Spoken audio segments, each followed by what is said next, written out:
Nossa saudação fraterna a todos os nossos irmãos e amigos da Sociedade Espírita Gabriel Delane.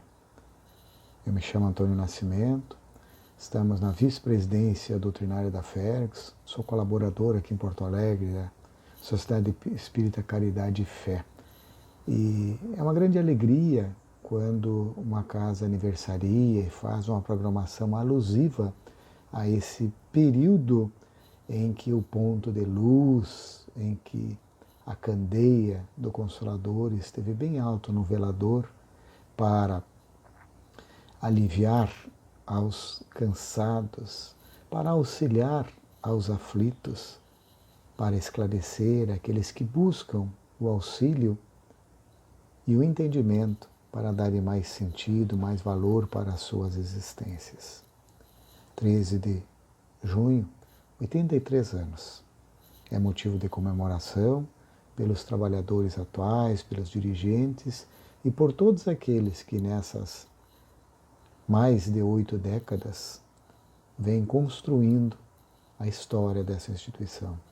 E também aqueles que já olham para o horizonte nos 90 anos do centenário, da sequência do cumprimento da missão de uma instituição espírita. Eu gostaria de, inicialmente, convidá-los a que nós prestemos atenção no Caminho, Verdade e Vida, do Chico, a capítulo 60, que nos concita a prática do bem.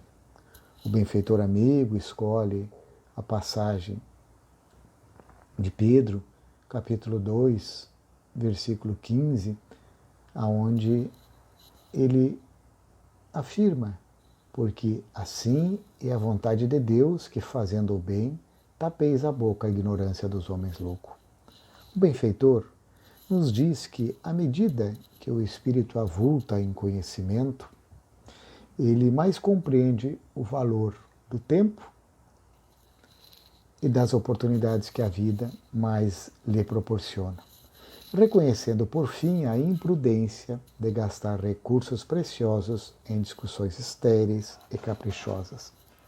O apóstolo Pedro recomenda seja lembrado que é da vontade de Deus que se faça o bem, impondo silêncio à ignorância e à loucura dos homens.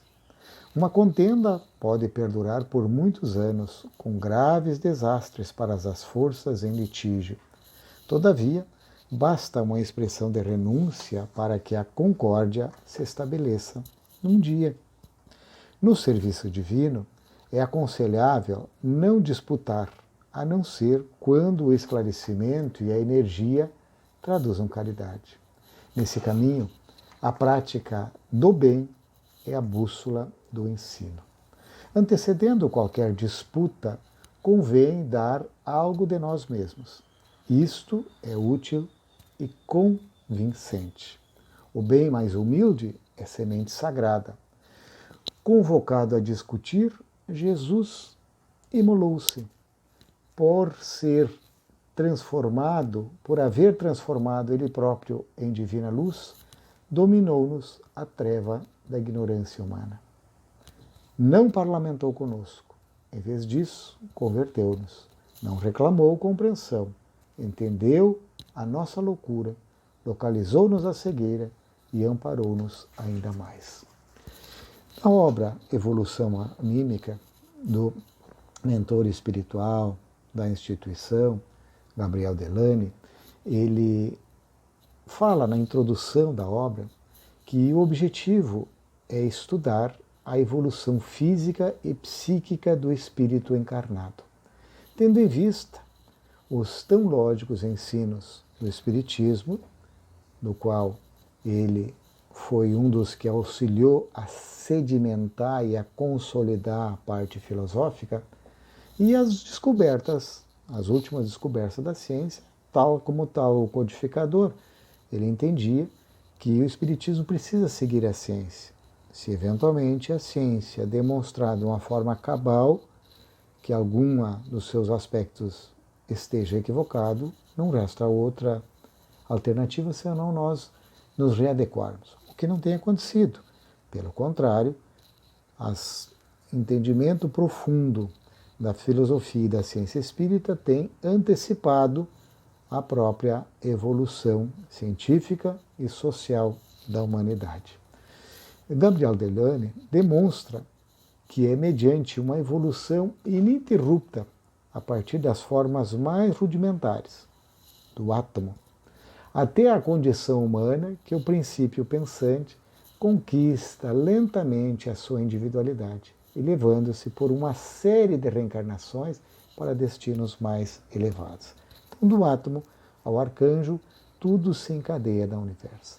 Então, aquele princípio que agrega a matéria, aquela força que, no dizer de Albert Einstein, um grande estudioso da física, cientista renomado, e que identifica que há no universo um elemento inteligente que independe, que atua de fora, mas que faz com que as leis universais criem a estabilidade e as condições para que a matéria se transforme nos seus diversos estados conhecidos pelos cientistas.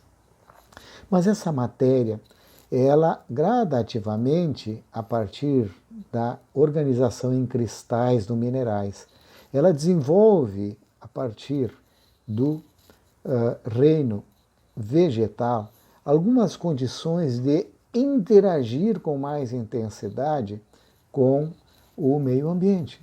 A planta identifica o sol, o calor, as condições de umidade e consegue estabelecer algumas funções de brotação, de crescimento, de floração, de produção de frutos, de liberação de perfumes de uma forma adequada. Há plantas, como por exemplo o jasmim, que libera o seu perfume à noite, e há algumas noites de verão em que a atmosfera perto de um jasmim florido fica perfumada por ele. Tudo com um propósito, mas ainda não há um entendimento daquela mônada espiritual, daquele princípio inteligente que está num processo de formação do espírito. No reino animal, já há, além disso, os instintos, já há uma reação, já há um desenvolvimento rudimentar de uma inteligência e de um instinto quase que de um sentimento, de cuidado, de proteção, de fidelidade a alguns animais que, por exemplo, mantêm um casal durante toda a sua existência, eles constituem quase que como uma família.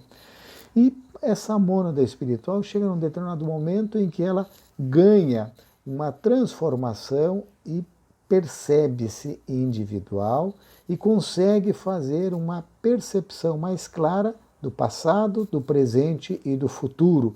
Entende lei de causa e de efeito, consegue dar esse grande salto evolutivo e aí ele começa a ser submetido ao livre-arbítrio, a poder fazer escolhas, mas dentro de um balizamento da lei divina que Jesus nos fala, de semeadura livre, mas colheita obrigatória. Nesse estágio, o de homens, ele tem mais liberdade, então, de escolher. Estamos nesse momento. Vivemos, inclusive, um momento de escolhas intensas em que somos premidos, talvez, por uma consequência das nossas próprias ações, das nossas escolhas, do nosso modo de vida, e a humanidade como um todo, com a pandemia que nos assola, está sendo estimulada de uma forma muito intensa a desenvolver novas formas de interação, de identificação do que é essencial na vida, para que possamos construir, um mundo de regeneração, sob os quais as bases já estão assentadas e que precisa, conforme no capítulo 20 do Evangelho, lá no item 5º, de obreiros do Senhor, que são aqueles cristãos ou verdadeiros espíritas que vão vivenciar a lei, que não vão apenas dizer Senhor, Senhor, mas que vão vivenciar no dia a dia, no trato fraterno com os seus familiares, na atitude ética no trabalho, nas suas obrigações, nos seus relacionamentos sociais, serão aquilo que nós identificamos também, conforme a doutrina espírita nos afirma, de homem de bem. Mas Allan Kardec, ela questiona, porque a época da codificação, lançada em 18 de abril de 1857, com a primeira edição do Livro dos Espíritos, Allan Kardec já identificava que ainda no mundo existia um paradoxo. Muitos conhecem, o Cristo, muitos têm princípios religiosos de diversos matizes, mas ainda o mal sobrepuja os bons. Por isso, na questão 932, ele pergunta por que no mundo, a miúde, a influência dos maus sobrepuja a dos bons. A resposta é muito direta e nos serve de reflexão hoje, com muita intensidade, por fraqueza destes. Os maus são intrigantes e audaciosos, os bons são tímidos, quando estes os quiserem preponderarão. Queremos um mundo feliz. Já temos noção da nossa evolução anímica, da nossa alma, do nosso princípio inteligente e precisamos dar sentido e valor para a nossa existência, desenvolver a nossa inteligência emocional. Usar a lei de Deus que está na consciência, conforme a questão 621 do Livro dos Espíritos, e aprender não só a usar o livre-arbítrio, mas a aprender a escolher bem. Escolher por aquilo que é bom, por aquilo que é belo, por aquilo que é útil, que edifica. Por isso, identificamos que potencialmente todo homem, pois que somos criados para a evolução e para a felicidade, precisamos entender essa nossa filiação divina. Somos filhos de Deus, criados, segundo até aquela expressão bíblica, a sua imagem e semelhança, que depois foi adaptada, ou melhor, desconstruída e dada uma interpretação racional pela doutrina espírita, quando Kardec pergunta que é Deus, não mais quem, e aí temos a bela resposta de que é a inteligência suprema, a causa primeira de todas as coisas. Entendemos, então, um Deus que está presente em tudo, na vida, na criação, que está presente nesse instante em que nós estamos conversando, acessando esse vídeo. Nós, intuitivamente, nós pressentimos que a nossa realização como filhos de Deus habilita-nos à harmonia e ao bem-estar. Mas esta destinação está condicionada ao nosso empenho no bem, a bem agir. Reconhece-se o verdadeiro espírita pelos esforços que faz para domar as suas más inclinações. Um sábio da antiguidade, Aristóteles, define com muita simplicidade o assunto. A felicidade consiste em fazer o bem. Isso é simples da gente identificar. Pense um pouquinho. Quantas vezes a gente teve uma sensação, identificou uma sensação muito boa porque a gente ajudou alguém? Porque a gente conseguiu calar e não dizer a palavra que era uma reação visceral e que depois nos iria levar ao arrependimento ou criar dificuldades com o nosso irmão e que naquele momento eu agi com benevolência, com indulgência e até perdoei alguma ofensa porque não é para tanto. A vida é rápida, ela é curta. Às vezes o outro não está bem e eu preciso mostrar ou oferecer a outra face do entendimento, da compreensão. Pois bem, mas acontece que é com muita frequência que nós nos comprometemos com o mal. Esta é talvez uma grande contradição humana. E já podemos identificar naquela observação de Paulo na Epístola aos Romanos, capítulo 7, versículo 19, quando ele diz que, e se questiona por que não faço o bem que eu prefiro, mas o mal que eu não quero, esse eu faço. Quer dizer, ele fazendo, como Santo Agostinho, no final de a cada dia, uma reflexão, deve ter identificado que ele já poderia agir melhor, que ele ainda resvalava e cometia equívocos, e entrava num drama de consciência que, num determinado limite, ele é muito bom, porque ele nos leva ao arrependimento e tentar agir. Ele não nos deve levar a um remorso, uma culpa. Por isso, se eu errei, eu tenho que me perdoar. Melhor se eu não tivesse feito aquela atitude equivocada. Mas a partir de agora que eu identifico que eu posso agir melhor, que eu quero e que eu posso ser um homem de bem, eu não faço mais. E aí eu me comprometo com o bem. E essa disposição íntima, ela é como um grão de mostarda que pode transportar uma montanha da transformação íntima. Então, essa tendência ainda a gente agir, né, de uma forma egoística, orgulhosa, às vezes vinculada a valores materiais, muitos nós não, às vezes não identificamos, não percebemos e estamos agindo em maldade, com maledicência, com julgamento, e aí vamos a muitos aspectos.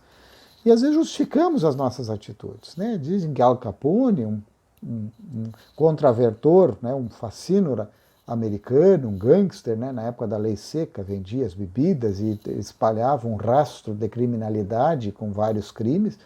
Ele não conseguia entender por que as autoridades americanas tentavam capturá-lo e tirá-lo de circulação, né, desbaratando a sua rede de crimes, porque ele levava alegria para as pessoas. Mas no rastro disso existia uma série de crimes que eram, né, abalizados pela sua ótica distorcida, vinculado a um egoísmo, a ele pensar nele, nos seus, e buscar se sobrepor, buscando uma aquisição equivocada de recursos materiais e se impondo àqueles que lhe contrariassem.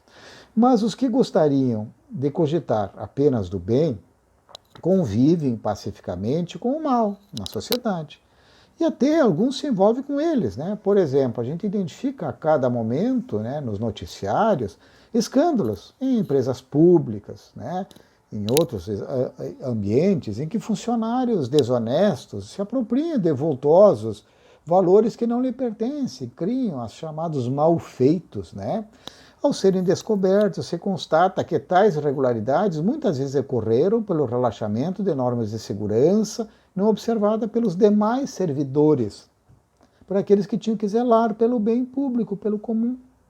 E se aproveita então dessa desídia de muitos. A volúpia de ganhar dinheiro induz indústrias a ignorar elementos elementares, tá? Ignorar elementares medidas de preservação do meio ambiente, por exemplo, que são caras simplesmente. Poluem, por isso, a poluição da atmosfera, a destruição das florestas, rios são mortos praticamente. Identificamos também que estas busca daquele progresso material, sem um cuidado de sustentabilidade, ele se dá por uma indiferença de muitos, né? Porque muitos não se dão o trabalho de participar ativamente e de cuidar do planeta, até porque nós, reencarnacionistas, entendendo a evolução anímica e que vamos voltar no processo de evolução, vamos ter o mundo que nós construímos agora, não só para nossos filhos, nossos netos, mas talvez, muito certamente, para aqueles que puderem, nas nossas próximas reencarnações. O culto religioso, o vínculo religioso, como nós estamos tendo agora, ele favorece muito a paz, o equilíbrio nos corações e repercute beneficamente na sociedade, porque a gente cultiva bons valores de ética, de respeito, de justiça, de amor e de caridade. Mas muitos ou não participam ou participam de uma forma meramente formal. Dizem Senhor, Senhor, mas não fazem a vontade do meu Pai, quer dizer, não seguem as leis de Deus, que exigem sim um esforço, exigem às vezes uma disruptura.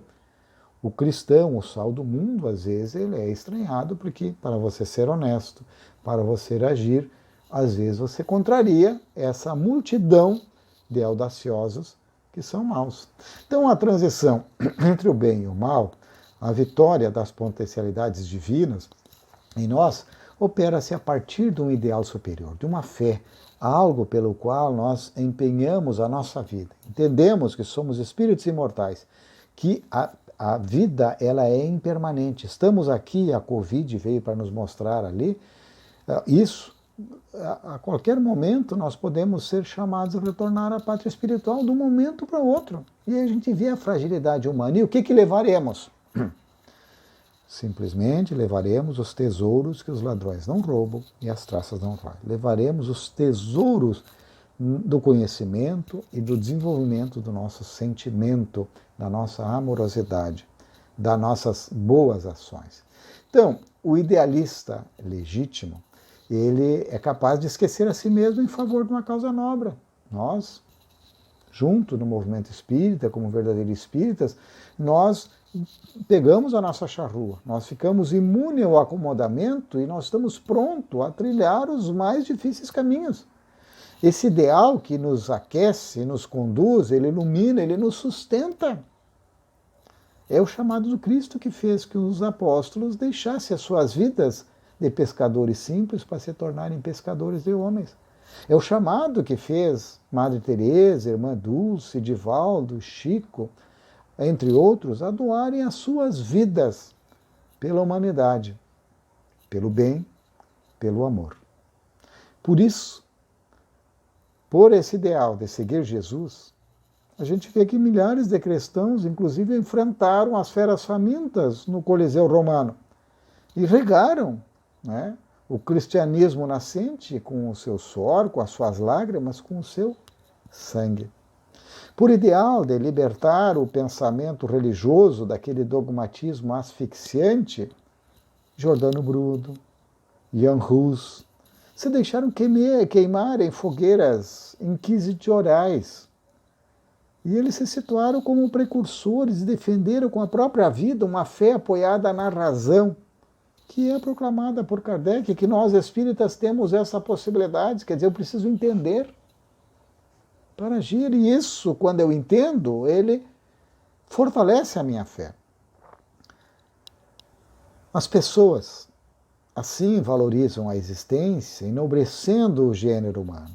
São aqueles referenciais. O nosso modelo maior é Jesus, questão 625 do Livro dos Espíritos, conhecida por quase todos nós.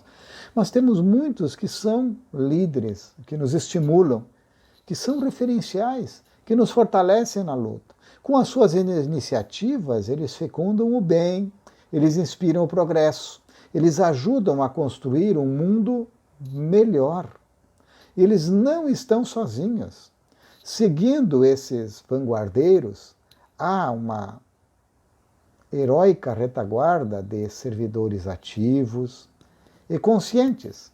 E aí nós vemos médicos, enfermeiros, pessoal da linha de frente na área da saúde lutando com a Covid, enfrentando o risco da sua própria vida e muitos desencarnando por amor ao próximo, não só pelo salário, mas por compromisso com uma profissão, com uma missão de amor ao próximo.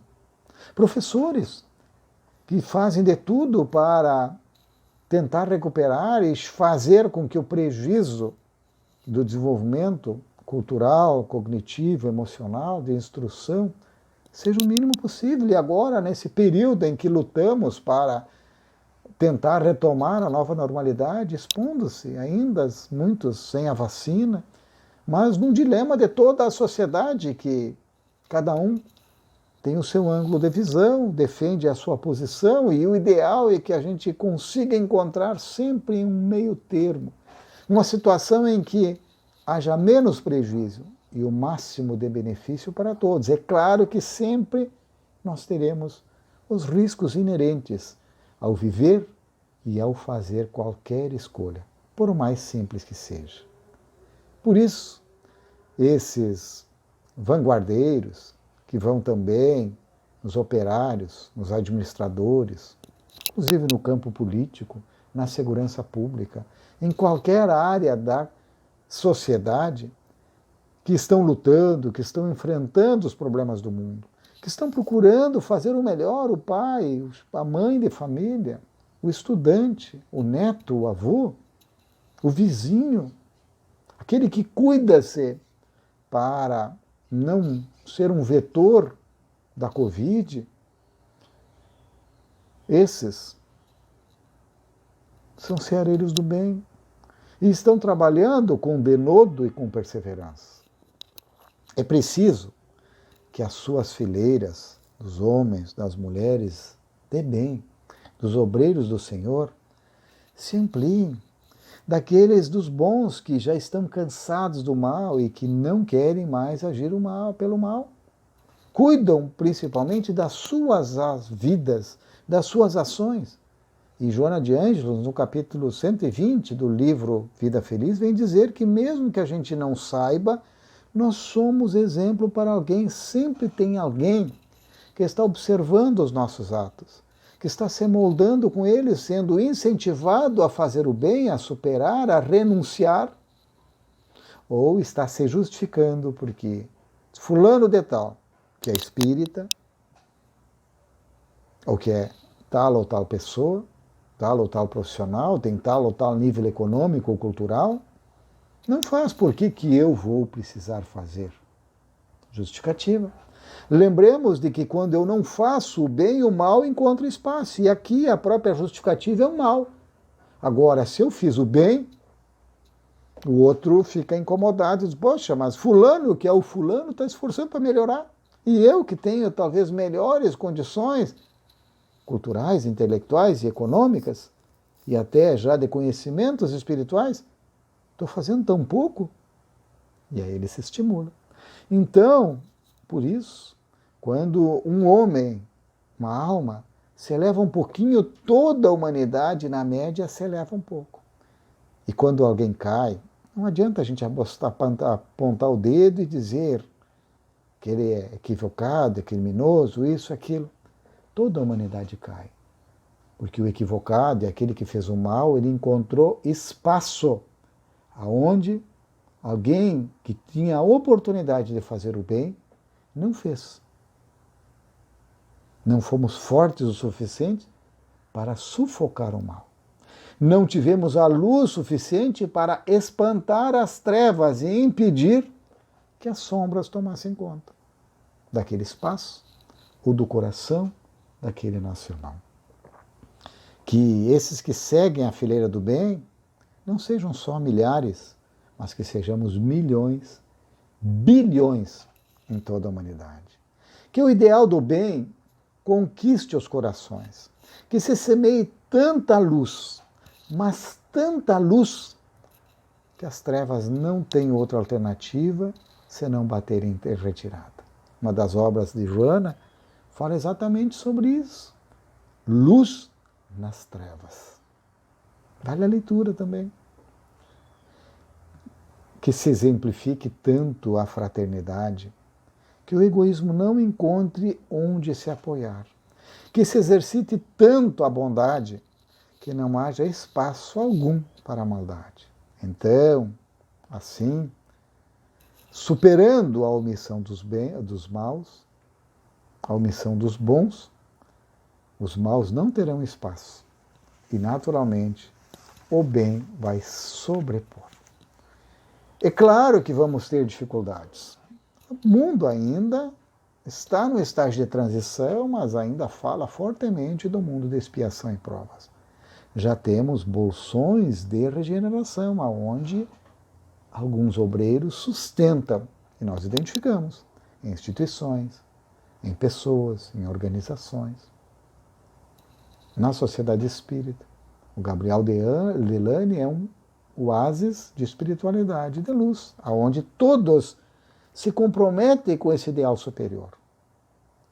Um está já mais evoluído num aspecto ou no outro, mas todos estão buscando reconhecer as suas más inclinações e transformá-las, afastando o egoísmo e orgulho e transformando em princípios de justiça e de amor ao próximo. Então, meus amigos, novamente, Chico Xavier, ou André Luiz através do Chico, numa outra obra que se chama Aulas da Vida, para que nós hajamos do bem, ele nos diz, diante das dificuldades, quando você se observe à beira da impaciência, capaz de arrojar-se o coração ao espinheiro da angústia, conte as vantagens de que dispõe, de modo a imunizar-se contra o assalto das trevas. Há desentendimentos na sua família? Recorde também aqueles que desejariam encontrar alguém para partilhar uma família, até mesmo para discutir, e que se encontram numa soledade crônica e muitas vezes em desespero, chegando ao suicídio. Algum amigo se afastou? Reflita na provação daquele que nunca teve um amigo. Você foi vítima de alguma agressão? Pense no cérebro equilibrado de que você está munido para agir em apoio a esse companheiro que está doente da alma e oferecer a outra face. Você observa criaturas muito queridas ao teu coração, que estão com sentimentos desordenados, apresentando desequilíbrios das emoções ou distonias mentais? Medite na sua tranquilidade e segurança, pelas quais, por enquanto, você consegue estar livre das influências e de pensamentos perturbadores. Você identifica que as tarefas te sobrecarregam e é compelido ao desânimo e a um cansaço arrebatador? Gaste alguns minutos examinando a luta dos irmãos sem qualquer possibilidade de trabalho e de garantia da própria sustentação, sem condições de lutar pela própria sobrevivência, pela dignidade. Acontecem aborrecimentos no seu dia? Avalie algumas frases e a importância dessas frases de reconforto, livros de mensagens, de meditação, o nosso Evangelho segundo o Espiritismo, que você pode ler para se reequilibrar, para se manter bem e também para levar aquele companheiro que está enfermo do corpo, da alma, da mente, ou está compreensivelmente abatido pelo sofrimento, pelas aflições, pelo cansaço, que o subjuga nesse instante. Vinde a mim, vós todos que estáis cansados e sobrecarregados, e eu vos aliviarei. Leve uma fonte de luz e de esperança àquele que sofre. Tem desajustes no seu lar? Olhe para aqueles irmãos que caminham ao desalento, moradores de rua, que não têm inclusive nem um teto. Some as bênçãos de sua vida e vacine-se. Vacine-se contra o desespero, porque o desespero, lembre-se bem, meu amigo, é um vulcão de fogo e sombra, cuja extensão nos domínios do desequilíbrio e da morte ninguém pode calcular. Mantenha o bom ânimo, mantenha a fé e a esperança. Capítulo 27 do Livro dos Espíritos. Pedi e obtereis. Item 7. Lá tem um segredo, que não está guardado as 7 chaves. Está muito fácil, eu dei o caminho. Há algo que os benfeitores sempre nos dão. Nós temos que aprender a pedir, e a prece é isso. A prece é um ato de louvor, é um ato de agradecimento, mas também pode ser pedir. E lá ele diz que algo que nós pedimos com fé, sempre nós vamos receber. É a coragem, a paciência e a resignação.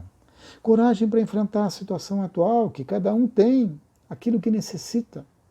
O fardo, que pode parecer pesado aos nossos ombros, ele está na medida certa, para que nós não ficamos indolentes, para que sejamos estimulados a superar e a caminhar, a fortalecer as nossas forças espirituais e morais.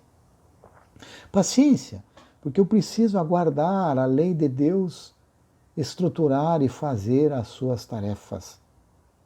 Resignação, para aquilo que não compete a mim, mas que está na mão, na escolha, na decisão de outros. E aí, com fé, eu prossigo sendo um elemento ativo, sendo alguém que traz a alegria de viver, que traz a fé, que traz a esperança. Vamos agir cada vez mais pelo bem, vamos assumir a condição de obreiros do Senhor? Que Jesus o envolva, meu irmão. Que Jesus ampare, sustente cada vez mais a direção e a todos os trabalhadores da Sociedade Espírita Gabriel del Blane, nesses 83 anos e nos anos vindouros deste bela ponto de luz que sustenta o Consolador prometido no alto do velador. Fique em paz.